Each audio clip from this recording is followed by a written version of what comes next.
नमस्कार दोस्तों, आप सभी का साइन वी में स्वागत है। ये वीडियो होने वाली है इंस्टेंट गीज़र के हीटिंग एलिमेंट को चेंज करने के ऊपर। आपका गीज़र चाहे 1 लीटर का हो चाहे 3 लीटर का हो, जितने भी गीज़र इंस्टेंट गीज़र होते हैं उन सभी के हीटिंग एलिमेंट को चेंज करने का प्रोसेस जो है वो बिल्कुल सेम रहेगा। तो सबसे पहले आपको जो अपने गीज़र का जो ये आउटर कवर है इसे ओपन करना है। तो इसे ओपन करने के लिए यहाँ पे बैक साइड पे एक स्क्रू दिया होगा और एक इधर और एक बॉटम में दिया होगा। हो सकता है कि आपके केस में जो ऊपर वाली साइड है उसमें भी कोई स्क्रू वगैरह लगा हो, तो आपको इन स्क्रूज़ को सबसे पहले ओपन कर लेना है। सभी स्क्रूज़ को ओपन करने के बाद आपको जो इसका कवर है इस तरह से नीचे की तरफ से ऊपर को उठाना है। देन इसे थोड़ा सा आगे को पुश करके जो है इसे निकाल लेना है और उसके बाद इसके जो ये एलईडी बल्ब्स होते हैं इन्हें आप निकाल लें।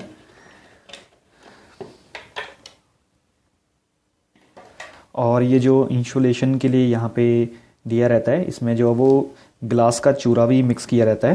तो इसे जो आप या तो ग्लव्स डाल के करें या आप अगर हाथों से कर रहे हैं, निकाल रहे हैं इसे, तो इन हाथों को जो आप अपनी आंखों में और चेहरे पे बिल्कुल मत लगाएं।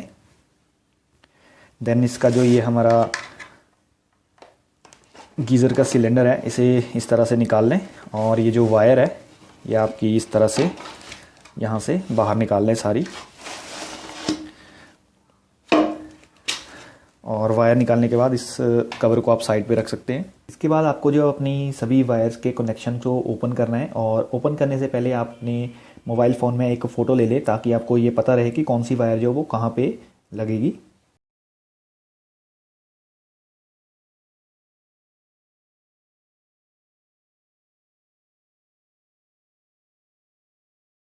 इसके बाद में आप जो इस थर्मोस्टेट को बाहर निकाल दें। हो सकता है कि आपकी केस में भी यहाँ पे जो न्यूट्रल की वायर है वो इधर आपके साथ में इसमें ही लगी हो, तो इसे इस तरह से जो अर्थिंग की वायर रहती है वो इसमें लगी हो, तो इस तरह से आप इसे भी निकाल लें। और इसके बाद में यहाँ पे जो आपका वायर हार्नेस को गीज़र की जो बॉडी है इसके ऊपर पकड़ के रखने के लिए यहाँ पे एक एक्स्ट्रा सपोर्ट दी रहती है। तो इस नट को ओपन करके आप अपनी पूरी वायर्स को जो वो अलग कर दें।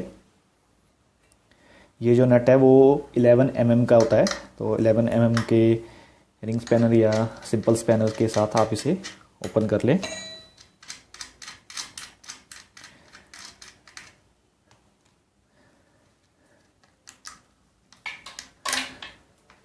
अब इसके बाद में अगर आप चाहें तो अपने गीज़र को जो है वो यहाँ से ड्रेन कर सकते हैं। ये यहाँ पे हमारा ड्रेन नट है और इसके ओपन करके आप जो वो इस तरह से ओपन कर लें और अपने गीज़र को पूरा इस तरह से पलट दे, तो जो आपका गीज़र में जो भी पानी होगा वो बाहर निकल जाएगा। और अगर मान लीजिए कि आपके गीज़र में ये ड्रेन नट नहीं दिया हुआ है तो आप जो वो इस स्टेप को जो स्किप कर सकते हैं। मेरे केस में मैंने अपने गीज़र को पहले ही ड्रेन कर लिया है। तो अभी आपको इसके बाद में ये जितने भी यहाँ पे सभी नट और बोल्ट्स आपको दिख रहे हैं ये सभी ओपन करने हैं। ये सभी आपको 11 mm के स्पैनर के साथ ही ओपन करने हैं।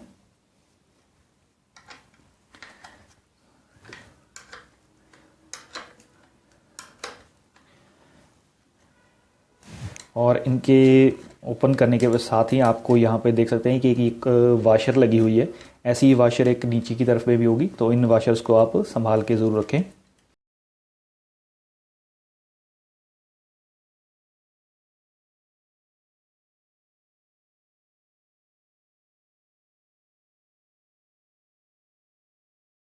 इसके बाद में आपको जो अब अपना ये जो गीज़र असेंबली है ये पूरी बाहर निकालनी है। और इसे निकालने के लिए आप इसे जो वो इस तरह से शेक कर सकते हैं, तब भी ये बाहर आ जाएगा। अगर ये ज़्यादा टाइट है तो इस तरह से अपने स्क्रू ड्राइवर को लेके जो इसकी ये नीचे की यहाँ पे गैस्केट रहती है इसको इस तरह से करेंगे तो ये अपने आप ही बाहर निकल जाएगा।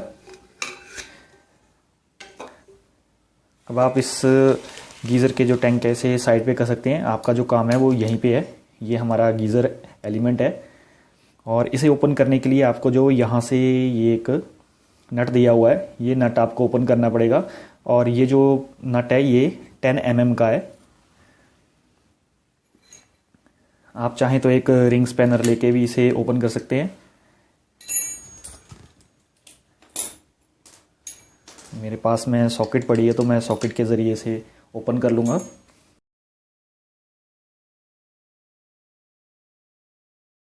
और जैसे ये नट जो आपका ओपन हो जाए इसके बाद में आपको जो यहाँ पर ये जो आपका गीज़र एलिमेंट के दो एंड हैं इन्हें थोड़ा अंदर की तरफ को दबाना है। ताकि ये जो प्लेट है इसके बीच में से ये निकल जाए। देन आपको जो अपना गीज़र एलिमेंट पूरी तरह से बाहर निकाल लेना है। आपको जो एक बाज़ार से नया गीज़र एलिमेंट ले आना है और इसे ख़रीदते समय आपको एक बात का ध्यान रखना है कि इसकी जो हाइट है वो बिल्कुल सेम हो, और ये जो यहाँ पे नीचे इसकी यहाँ पर गुलाई आप देख रहे हैं ये भी बिल्कुल सेम होनी चाहिए। और सबसे बड़ा पॉइंट ये कि यहाँ पे देख सकते हैं कि ये सिंगल यहाँ पे एक आपको बोल्ट टाइप दिख रहा है, यहाँ पे सिंगल नट लगता है, तो इसमें भी सिंगल नट ही होना चाहिए। और बाज़ार में आपको जो वो अलग अलग टाइप के जो वो इंस्टेंट गीज़र के जो एलिमेंट्स हैं वो मिल जाते हैं, तो आप अपने गीज़र के अकॉर्डिंग जो भी आपका यहाँ पे शेप या साइज़ हो उसके अकॉर्डिंग ही लाएं।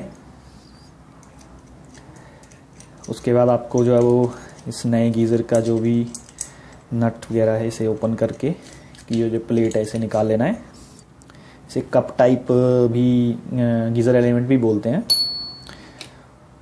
और इसके बाद आपको ये इस तरह से इंसर्ट कर देना है। और ध्यान रखें कि ये जो गैस्केट लगी हुई है ये प्रॉपरली ये जो गुलाई है यहाँ पे इससे मैच करते हुए ही लगे। देन इसका जो ये कप है इसे आपको लगा देना है और उसके बाद में इसका जो ये नट है इसे आपको लगा के टाइट कर देना है। आप इसे जितना भी टाइट कर सकते हैं उतना अच्छी तरह से इसे टाइट कर लें, क्योंकि अगर आप इसे थोड़ा ढीला छोड़ेंगे तो हो सकता है कि यहाँ से आपका जो पानी है वो यहाँ से होते हुए लीक होके आपका यहाँ पे आ जाए। तो इसे अच्छी तरह से टाइट कर लें।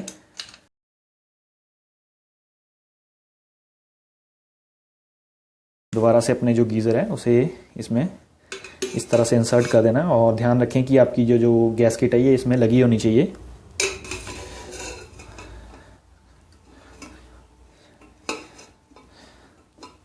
देन इसके बाद आपको जो ये जो आप देख रहे हैं यहाँ पे लाइंड है और बड़ी साइड वाली जो अपनी बैक पे रखनी है, और इसी तरफ हमारा जो ये गीज़र का थर्मोस्टेट है ये लगता है। तो इसी तरफ को आपको इसे लगा के जितने भी ये बोल्ट्स हैं इन्हें हमें टाइट कर देना है। और एक बात का ध्यान रखना है कि ये जो यहाँ पे दो वॉशर्स हैं, एक वॉशर ऊपर की तरफ से लगेगी और एक वॉशर नीचे की तरफ से लगेगी।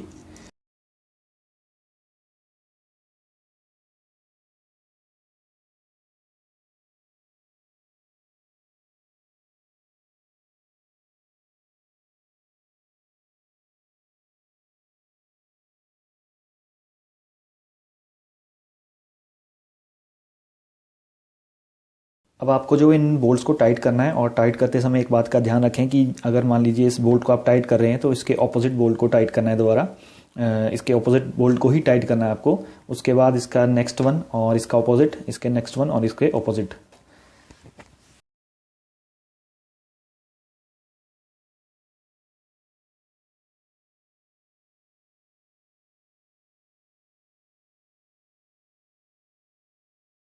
इन सभी नट बोल्ट्स को टाइट करने के बाद आपको जो है वो अब अपने गीज़र में जो है वो पानी भरना है।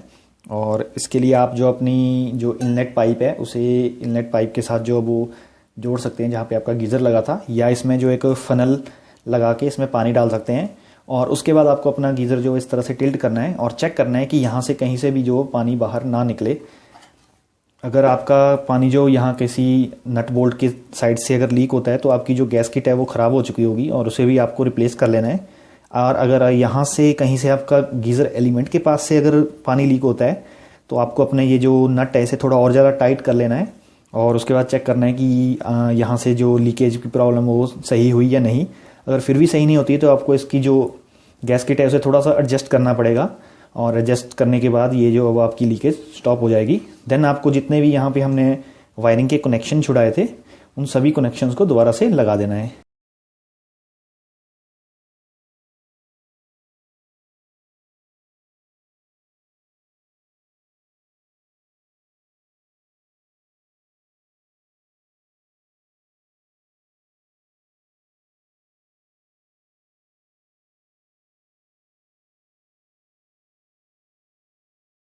सभी वायर्स के कनेक्शन होने के बाद आपको जो इसे अब सिंपली जो इसका कवर है उसमें लगा देना है। तो सबसे पहले इसकी जो ये वायर है इसे आपको इस तरह से निकाल लेना है।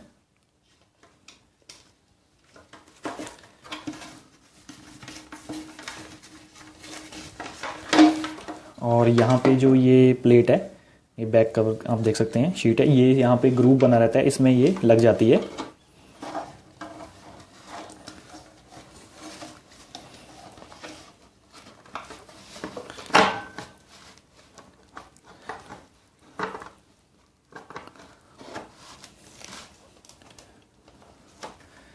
इसके बाद आपको जो इसका इंसुलेशन है, उस इंसुलेशन को इस पे लगा देना है।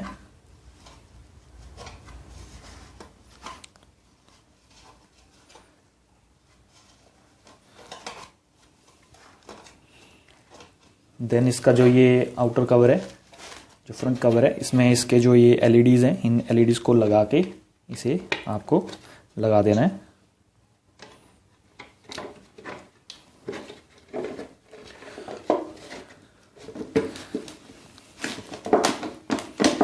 और इसके बाद में इसके जो भी हमने 2-3 जो स्क्रूज निकाले थे उन्हें लगा के टाइट कर देना है। तो इस तरह से आप भी अपने गीज़र का जो एलिमेंट है वो चेंज कर सकते हैं।